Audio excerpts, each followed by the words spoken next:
Good evening. This is the process I use to make my cold brew. This is the filter that goes down into the mason jar, and this is the funnel that I use because if you don't, you will have to spoon the coffee grinds down into the center of that vessel, and it can become a mess. So I'm going to do 1 cup of coffee grounds to 8 cups of water. Now, I add a little bit extra coffee because if you follow me, you know I like a strong cup of coffee. So I'm using a half cup here because the 1 cup in this set of measuring cups I'm using, which, fun fact, were my mother's when she married my father in 1969. And they will always be with me, these measuring cups.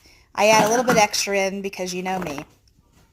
And then what I'm doing next is I'm adding 4 cups. That's a 4-cup measuring cup, of course. I'm adding 4 cups of water down through the filter, and you'll see the water start to fill up in the bottom of the jar.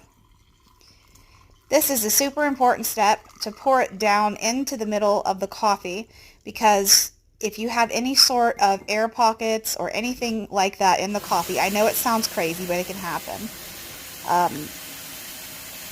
You'll see what I do next to try to make everything, I'm going to use a trigger word here, moistened and moist. That's what you want all those coffee grinds to be working for you while it's brewing. How I do this, I leave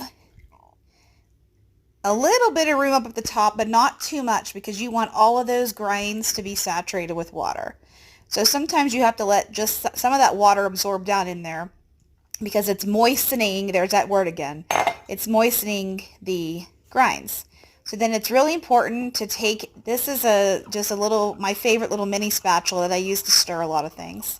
Stir that down in there, agitate that a little bit, and get all of those grinds nice and wet. As you can see, it's working because the water in the jar is starting to darken.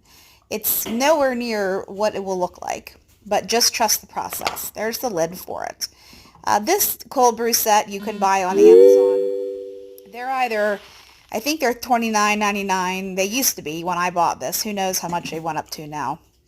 And then sometimes the lid here, you've got to make sure it's on right, because if you pick it up by the handle and it's not screwed on right, you know what's going to happen.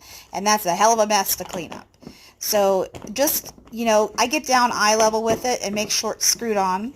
I leave this sit on my countertop at room temperature for 24 hours. So around 4 o'clock tomorrow, it will be ready.